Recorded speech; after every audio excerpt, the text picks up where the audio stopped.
Coming up in today's newscast, relative calm returns to the south after the worst violence in years. Terror group Hamas fakes a red alert app in order to spy on Israelis, and get ready to enter a once-in-a-lifetime raffle for the chance to meet Israeli actress Gal Gadot and director Patty Jenkins on the set of Wonder Woman 1984.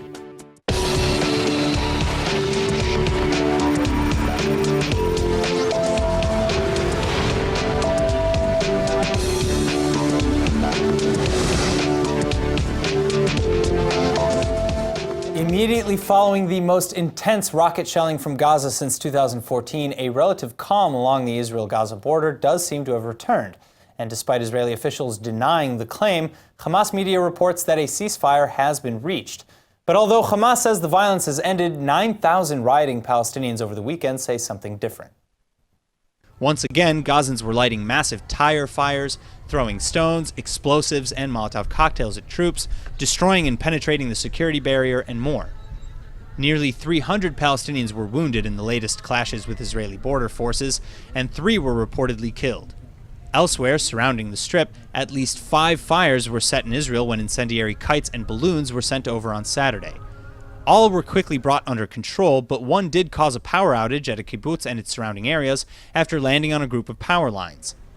Now, during the height of the latest fighting, many were afraid that Israel would launch an expansive ground offensive. In less than 24 hours, Hamas sent over 180 rockets aimed indiscriminately at Israeli civilians in the south. Some reached even as far as Beersheba, around 25 miles from the Strip. Israel in turn attacked some 150 Hamas targets in Gaza. אנחנו בעיצומה של מערכה נגד הטרור בעזה. יש בה חילופי מהלומות, זה גם לא ייגמר במכה אחת. הדרישה שלנו ברורה, הפסקת אש מוחלטת, לא נסתפק בפחות מזה. עד עתה השמדנו מאות מטרות צבאיות של החמאס, וכל סבב תקיפות גובה צה"ל מהחמאס מחיר כבד נוסף. אני לא אחשוף כאן את התוכניות המבצעיות שלנו, הן מוכנות. המטרה שלנו היא להשיב את השקט לתושבי הדרום ולעוטף. המטרה הזאת תושג במלואה. But at least for now, a full-out ground war like that of 2014's Operation Protective Edge is not yet in the works. Defense Minister Lieberman and Prime Minister Netanyahu have both made it clear that Israel is prepared for such an eventuality. But now, though Energy Minister Yuval Steinitz has also claimed that toppling Hamas is an option that's closer than ever, further reports seem to indicate that a large war will most likely at least wait for the completion of the ground barrier along the Strip. Also reportedly factoring into the reasons to not enter Gaza with force is the Syrian-Iranian threats from the north.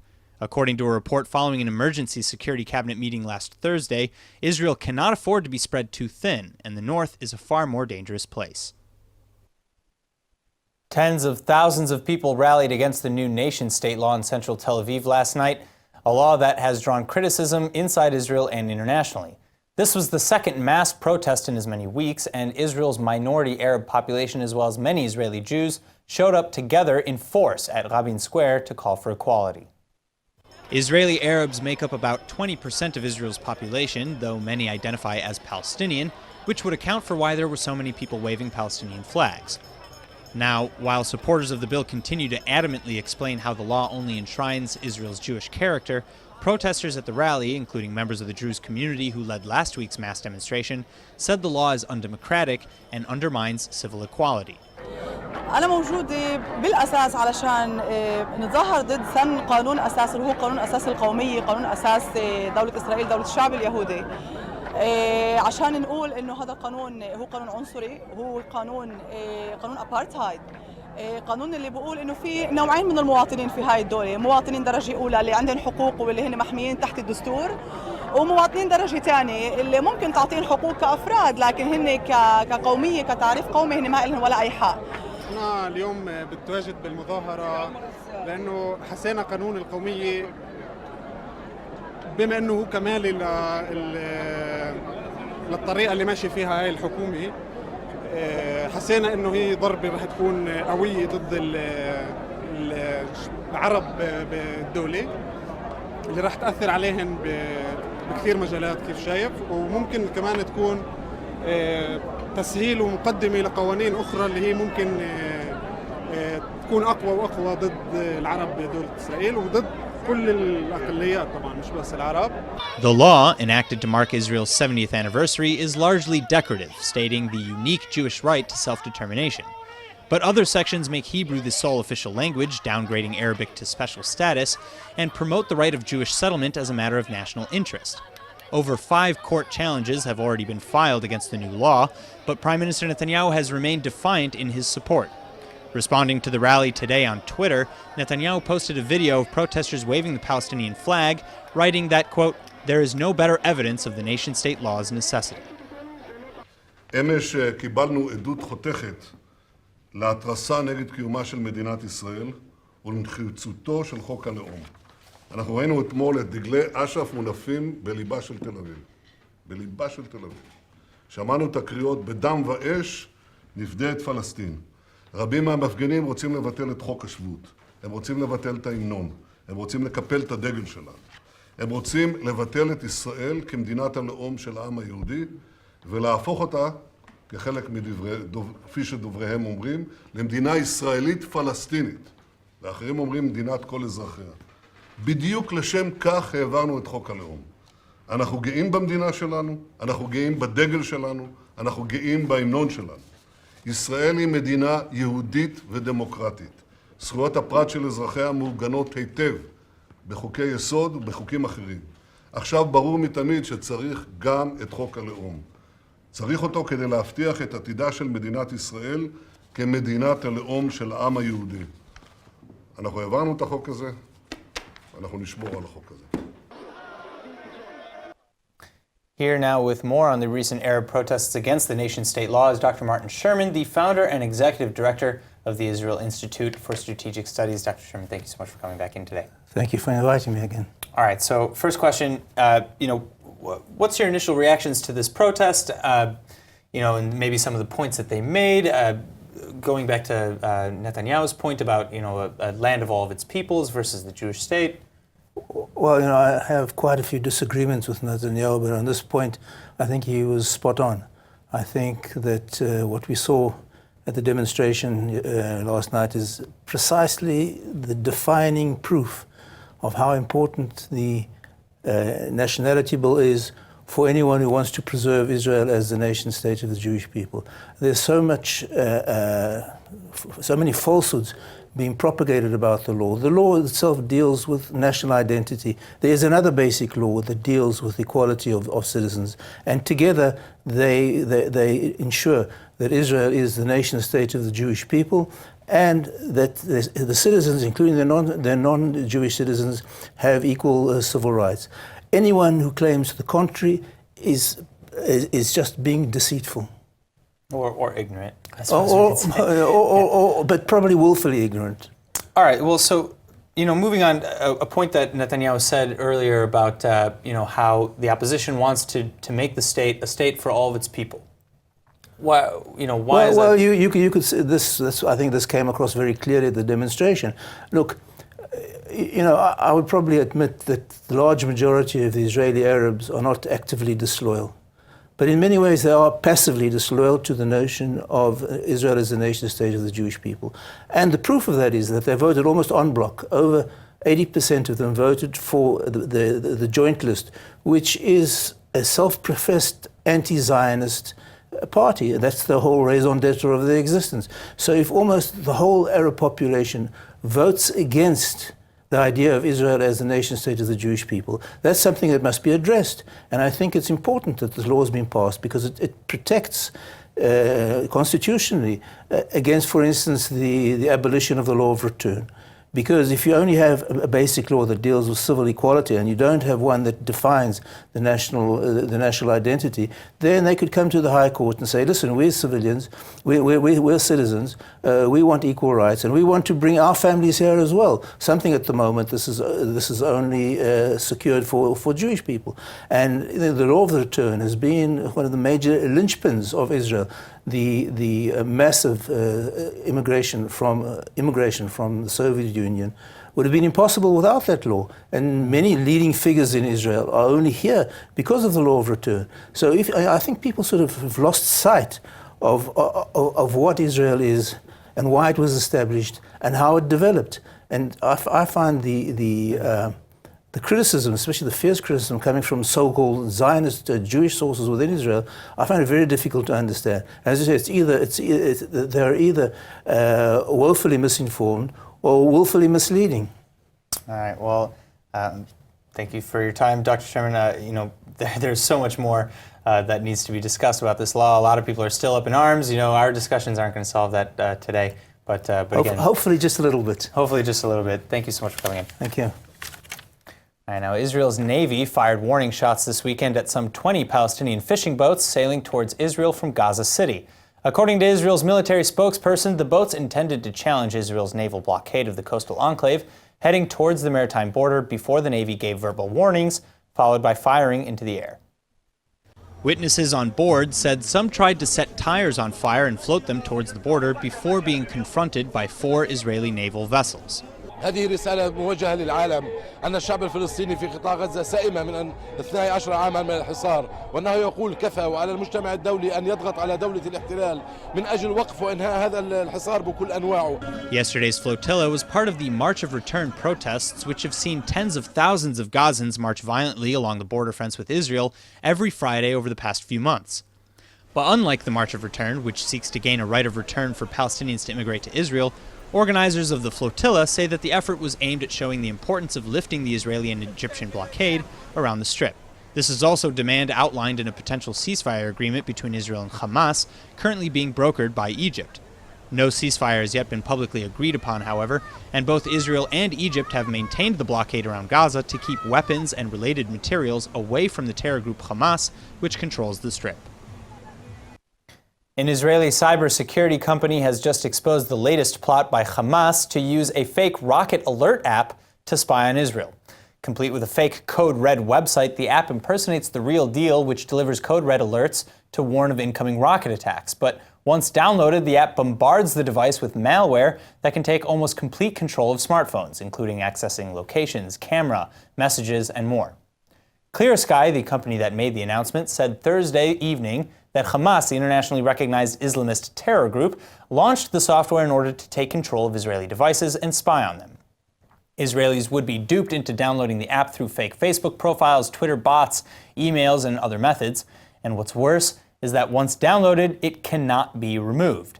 Now, while Clear Sky says the app has been on offer for some time, its launch was set to coincide with the nearly 200 rockets sent into southern Israel on Wednesday and Thursday. It was in an apparent attempt to confuse Israelis over genuine Code Red alerts in the area. Now, this is far from the only cyber attack that Hamas has launched against Israel. Just last month, the terror group created a fake World Cup phone app, as well as an apparent dating app. And Clear Sky also revealed another Hamas cyber attack attempt using a file containing malicious software to be downloaded when a fake registration form is downloaded to Cellcom TVs, one of Israel's biggest network providers. The United Nations Human Rights Council is now set to receive a new human rights chief as Jordanian diplomat Zeid Ra'ad al-Hussein's 4-year term comes to an end. With a long history of allegations of bias against Israel, the Jewish state has refrained from becoming a member country on the 47-member council. And the United States, for similar reasons, withdrew their membership in June 2018. But with two-time former Chilean President Michelle Bachelet now preparing to take up the role, perhaps the council's policies will begin to show some welcome changes. In fact, her cabinet, under her first presidency in 2006, was even referred to as, quote, the most Jewish government in the world, end quote. The progressive Bachelet is the first female president of Chile, and she was elected twice, the second time with over 62% of the vote. During her political career, Bachelet also served as the Minister of Health, the Minister of National Defense, and as the first head of the United Nations Women Organization. She's fought for education reforms, women's rights, abortion rights, LGBTQ+ rights, and more. And it's with this history that she was elected by the General Assembly, and much to Secretary General Guterres' delight. As for Israel, it's unclear how Bachelet's leadership in the UN Human Rights Council will change its policy, but in the past, she has shown a fair hand towards Israeli issues. Still, as United States Ambassador to the UN Nikki Haley said last week, the UN has failed to adequately address major human rights crises and to stop its chronic disproportionate obsession with Israel. Quote, it's up to Ms. Bachelet to speak out against these failures rather than to accept the status quo, end quote. She takes office at a time of grave consequence for human rights. Hatred and inequality are on the rise. Respect for international humanitarian and human rights law is on the decline. Space for civil society is shrinking. Press freedoms are under pressure. To navigate these currents, we need a strong advocate for all human rights, civil, political, economic, social, and cultural. We need a person who can ensure the integrity of the indispensable human rights mechanisms of the United Nations. HD-based tea. It's probably not something you're familiar with, but it's very likely that you use it nearly every day. It's a global standard for transmission of audio, video, Ethernet, etc. in real time, high speed, and with no compression. Now the only problem is setting it up properly. Israeli company M Solutions, though, has the answer and more. Joining me to tell us all about it is CEO and co-founder of M Solutions, Eliran Toren, and M Solutions' CTO and co-founder, Ariel Marcus. Thank you both so much for coming in. It's a pleasure to meet you. Now, first, Eliran, why don't we start with you? What does M Solutions do exactly? Okay, M Solution is a company that is manufacturing, designing, and distributing from Israel. All our products are made in Israel. And what we do, we simplify the life of my house, your house, okay? We created a matrix, a switch, which all the products in the house is connected to it. And you just see a TV in your house, in your living room. You don't need to see all the cables and the clutter, which is always below. And in order to simplify the life also of the installer, we have designed a tester. And a tester, which is this unit, simplifies the life of the installer. With this unit, he sees everything he needs to see inside the house. Let's turn that around, maybe. With this unit, he understands what's going on the cable. He can do a 5-minute installation, connects the cable, see that everything is good, and we can guarantee him that he will not come back for troubleshooting inside the house. So this kind of takes all the guesswork out of the installation, this device here? Exactly. And it seems that the world likes this solution. We have a lot of customers, Europe, US, Far East, Korea, Japan, which are buying it directly. Okay, so Ariel, what are the major advantages, first of all, to HD-based tea, over kind of comparable technologies, and how does this tester, maybe how did you develop that? Okay, so first of all, HD-based tea provides you the ability to transmit HD video transmission without compression through an Ethernet or a category cable over 100 meters. This is a unique solution in the way to provide extending for HDMI. Today, HDMI cable can reach 5 meters, 7 meters, 8 meters. So there's a physical limit to how long the HDMI cable can even be. Exactly. And HD-based tea is coming to solve this by extending the range. At the same time, it provides you also the Ethernet on the same category.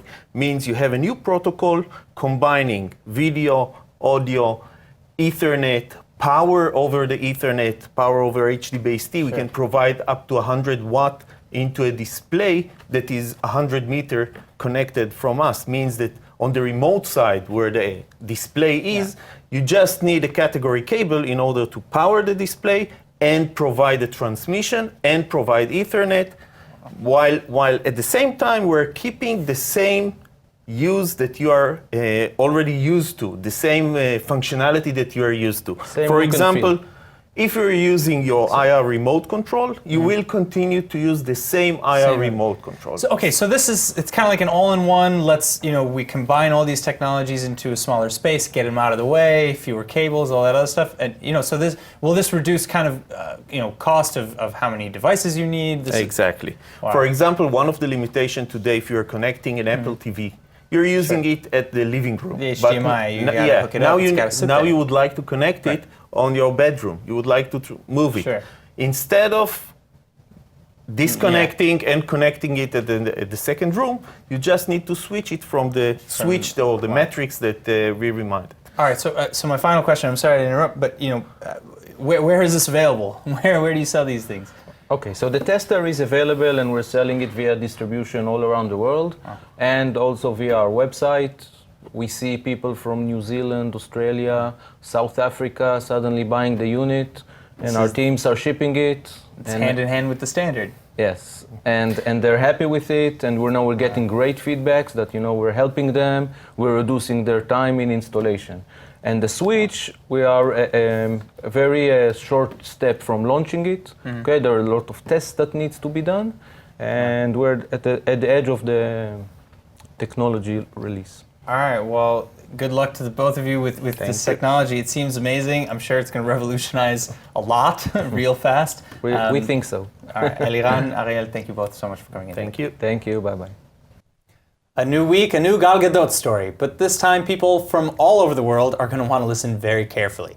A new contest has just been announced to get a chance to meet the one and only Wonder Woman actress Gal Gadot, and ILTV's Emmanuel Kadosh is here with all the details. Thanks, Aaron. I was tagged in a post last night on Instagram by a few people that linked me straight to the Wonder Woman film Instagram page, and the first thing you see is a video of Gal Gadot and Patty Jenkins, the director for the Wonder Woman films, announcing a huge surprise. Take a look. We have a really big announcement. So we want you to join us right here on set. But not just to visit. We want to put you in the movie. That's right. To support the Anti-Recidivism Coalition, we're teaming up with Omaze to offer you a walk-on role on Wonder Woman 1984. All right, so what exactly is the purpose of this contest? So this contest, like Gadot and Jenkins said, is being done to support the Anti-Recidivism Coalition, or the ARC, which actually began as an annual camping trip that brings together dozens of formerly incarcerated young people, and they offer positive mentors that are, there to help with guiding and encouragement and resources. And now today, the ARC has only grown significantly since its start, with more than 450 members, mentors, and allies. All right, so how does this help the ARC exactly? Right, so basically how it works is that in order for you to enter in the contest, you make a $25 donation in order to have 250 entries with your name put in. Now, the more you donate, the more entries you place into the contest. So for example, you can pay $50 and put in 1,000 entries, which increases your chance of obviously winning. Sure. And there's also an option to donate and receive exclusive merchandise. All right, so I think obviously, it goes without saying that I'm going to be donating the $50 because 1,000 entries seems like a solid amount. To help the ARC, of course, not to meet Gal Gadot. But tell me about the merchandise. So they have different Wonder Woman merch that's available, like T-shirts and signed copies, of DVDs and books. And of course, when you purchase the merchandise, you're still entering the contest. I think the highest donation is something like $5,000 for 50,000 entries. So let's just say that if I could, then I would definitely make that donation. I'm sorry. Okay, so $5,000 for 50,000 right, entries. Exactly. Okay. $5,000, 50,000 entries only increases your chances. Right. All right. Well, I'm glad that there's a cap at least. Definitely. Because otherwise it would be, whoever's richest wins. Right. So you would do pretty much anything to meet Gal Gadot. I know I would. Pretty much, yeah. But I can't say that it wouldn't be an amazing gesture, to put in all those Definitely. things and meet with them and just to open that up to everybody to come and be in the show. It's incredible. But tell me a little bit more about this. So what's going on? So what the winner does, the winner gets flown out to London and put up in a 4-star hotel. She or he gets decked out with full makeup and hair, 80s style, and then is filmed as an extra in the scene of a movie. And they also get to bring a friend. So if you win, you'll take me then. When I win, and I'll think about it. My mom might get a little mad, but just so you know, only the winner gets to be part of the actual movie. But I mean, obviously, it's still a really big deal. All right, so let us know when you've won. I will. And are on your way to London. Maybe you'll send a big hello from the ILTV team. For sure. Thanks for joining us, Manuel. Thank you. The Hebrew word of the day is brought to you by IDC Summer Ulpan, open to everyone. And now for our Hebrew word of the day. Pollution is everywhere, unfortunately, from our rivers and streams to the air we breathe and the food we eat. So today's word is lezahem, meaning to pollute. Now, as I mentioned a second ago, zihum, or pollution, comes in many, many forms. When you drive a car or spray an aerosol, you mezahem, or pollute the atmosphere. When an underwater rig goes up in flames, the oil mezahem, or pollutes the ocean.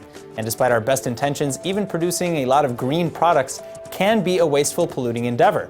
So what can we do to not lezahem or pollute? Well, that's easy, at least in theory. Reduce, reuse, and recycle. Invest in quality over quantity and take the time to research which products you consume have the biggest carbon footprints. Maybe one day we can finally live in a pollution or zihum-free world. Now let's go ahead and take a look at the weather forecast. Tonight should be partly cloudy and warm with a low of 79 or 26 degrees Celsius. Tomorrow you can expect clear to partly cloudy skies and little to no change in temperatures. The high should sit at about 87 or 31 degrees Celsius. All right, that's it for today's news. Today's exchange rate is 3.72 shekels to the American dollar. Remember to sign up for our daily newsletter at iltv.tv. And don't forget to follow us on Facebook at Israel English News and on Twitter, ILTV News. I'm Aaron Porras, and thank you for watching.